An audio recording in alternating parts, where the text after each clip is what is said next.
તો અઘરા સામે ફાઇટ લેવી જ પડશે. એ સિવાય હું નથી માનતો. આવી ગયા તમે રાજકારણમાં આવી ગયા.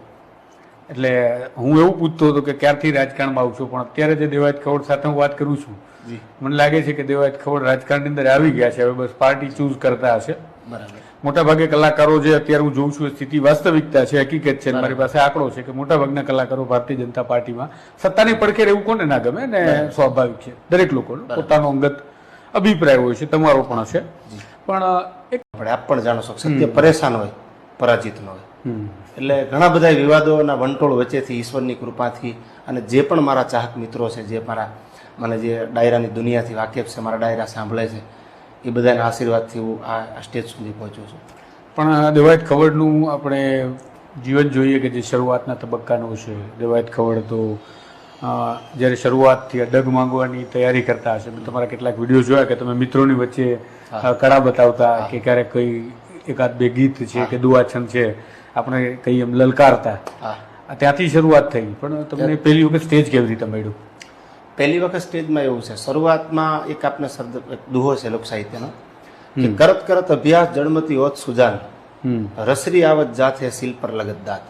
અચ્છા. લોક સાહિત્યનો એક દુહો છે કે ગમે એવો અબુધ માણસ હોય, ભલે જ્ઞાની ન હોય, પણ કરત કરત અભ્યાસ, સતત અભ્યાસ કરવાથી એનામાં જ્ઞાન આવે છે. બીજી કડી છે દુહાની કે રસરી આવત જાથે શીલ પર લગત દાગ. એક ગામડાનો કૂવો હોય, એને પથ્થરથી મઢેલો હોય, ગામડાની બેની દીકરીઓ પાણી ભરવા જતી હોય, તો ત્રાંબાનું બેડું હોય, પિત્તળનું બેડું હોય, એની યારે રસી હોય તો કોમળ હોય, પણ સતત રસી આવવાથી, સતત રસી જવાથી જે પથ્થરની સાથે ઘસાય એટલે પથ્થરમાં ગીસી પાડે. રસરી આવત જાથે શીલ પર લગત દાગ. શિલ્પ એટલે પથ્થર. સતત આવવાથી, સતત જવાથી કોમળ રસી પથ્થરમાં જો ગીસી પાડી દેતી હોય તો આપણે તો માણસ યાર, આપણે તો ડગ માંડવાનું છે, મહેનત કરવાની. કે વિવાદ અને દેવાયત ખવડ બે ભેગા ગાડીમાં સાથે નીકળતા હોય, સાથે સફર કરે છે. તો એવું નથી લાગતું ક્યારે કે વધારે ભરાઈ જઈશું? જો તુષારભાઈ, વાત તમે બહુ મુદ્દાની કરી કે ગંદકી છે કે એમાં માછલીની વાત જે તમે કરી. હા, 100% રાજકારણ એટલે સાવ સહેલું નથી કે આજુ જાહેર મંચ ઉપરથી એમ બોલી ગયો કે મારે લડવું છે, એમ લડીને જીતી જાવ, એ વાતમાં માલ નથી. મારો એવો ઓવર કોન્ફિડન્સ નથી. પણ એક વસ્તુ થતી હતી કે અંગ્રેજોને કાઢો, ભારતને આઝાદ કરો. ત્યારે એક વર્ગ એવો પણ હતો કે જેવું વિચારતા હતા કે સાલું આ ના કરાય, આપણો પરિવાર સેફ નથી, આપણે તો ભગવાને જિંદગી આપી છે, સુખેથી જીવી લેવાય, અંગ્રેજો સામે બથ ન ભરાય. તો એક વર્ગ એવો હતો કે સરફરોશો કી તમન્ના હમારે દિલ મેં હૈ, દેખના હૈ જોર કિતના બાજુ હૈ કાતિલ મેં. એક વર્ગ એ પણ હતો. જો બધા જ એવું વિચાર છે કે આ ગંદકી છે, આમાં ન પડાય, આ ગંદકી છે, આમાં ન પડાય, તો રાજકીય કોઈ પણ ક્ષેત્રના રાજકીય આગેવાનો હોય કે રાજકીય કોઈ પણ માણસો હોય, કોઈનું નામ નથી દેતો, કોઈ પક્ષનું કે કોઈ વ્યક્તિગત મારી વાત નથી, તો એની સામે કોઈ હરીફ નહીં રહે, મનનું ધાર્યું કરશે. જો બધા જ એવું વિચારશે કે આ ગંદકી છે, આમાં ન પડાય, આમાં પૂરું થઈ જાય, આમાં ન પડાય, આમાં નહીં, બધુંય છે, પણ તમે એક વ્યક્તિત્વને લઈ, એક એથિક્સને લઈને ઉતરો મેદાનમાં, તો અઘરા સામે ફાઇટ લેવી જ પડશે. એ સિવાય હું નથી માનતો. આવી ગયા તમે રાજકારણમાં આવી ગયા. એટલે હું એવું પૂછતો હતો કે ક્યારથી રાજકારણમાં આવશો, પણ અત્યારે જે દેવાયત ખવડ સાથે હું વાત કરું છું, મને લાગે છે કે દેવાયત ખવડ રાજકારણની અંદર આવી ગયા છે. હવે બસ પાર્ટી ચૂઝ કરતા હશે. બરાબર. મોટાભાગે કલાકારો જે અત્યારે હું જોઉં છું એ સ્થિતિ વાસ્તવિકતા છે, હકીકત છે. મારી પાસે આંકડો છે કે મોટાભાગના કલાકારો ભારતીય જનતા પાર્ટીમાં સત્તાની પડખે રહેવું કોને ના ગમે ને, સ્વાભાવિક છે. દરેક લોકોનો પોતાનો અંગત અભિપ્રાય હોય છે, તમારો પણ હશે. પણ એક કે દેવાયત ખવડ દાખલા તરીકે કોઈ એવું કે તો ભાઈ ક્રિમિનલ માણસ છે, પણ હું ક્રિમિનલ છું, મને કોઈ એવું કહે છે કદાચ આ મીડિયાથી એમ કે ભાઈ તો એને આમ, પણ તમે એની આગળનું પાસું જુઓ.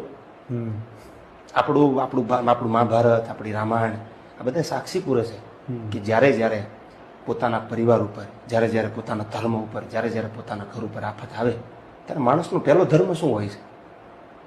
હરિસભામાં દ્રૌપદીના ચીર જોઈટ્યા ત્યારે ભગવાન કૃષ્ણને આવવું પડ્યું છે.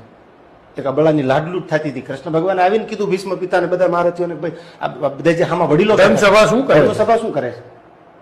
એમ ક્યાંક મને કોઈ જો એવા વિચારથી જોતું હોય દેવાયત ખવડ તો એકચ્યુઅલી આમ કરે છે, તેમ કરે છે, જેલમાં ગયો તો આમ ગયો તો મારું આગલું પાછું જોવો, શું કારણ હતું, ડિટેલમાં જાણો. એના વિડીયો ઓથેન્ટિક પુરાવા મારી આગળ. માણસને ક્યારેક મજબૂર કરવામાં આવે છે. રાજકારણમાં તો ઘણા બધા કલાકારો આવ્યા, પણ એ કહેવાના રાજનેતાઓ બન્યા છે અત્યારે. ઘણામાં અને મારામાં ઘણો ફેર છે. ઘણા કારણ કે પાછો ડાયરો મેળવવો એ કેવું પ્રક્રિયા શું જાણું છું, કામ મેળવવું. સાચી વાત છે, પણ હું જ્યારે આવીશ ભગવાનની કૃપાથી, અભિમાનથી બોલતો નથી, સ્વાભિમાનથી બોલું, ત્યારે ડાયો મેળવવાની પ્રક્રિયા નહીં હોય. કદાચ એક મેનમાં 2 તલવાર નહીં રહે તો હું એક જ તલવાર રાખીશ. અચ્છા, તૈયારી છે? તૈયારી પૂરેપૂરી છે. તૈયારી વગર ક્યાંય કોઈ ક્ષેત્રમાં ઉતરાય નહીં. એટલે કદાચ તમે જે વાત કરી કે ઘણા બધા કલાકારો આવ્યા, તો ઘણા બધા મહિલાઓ કલાકાર નથી.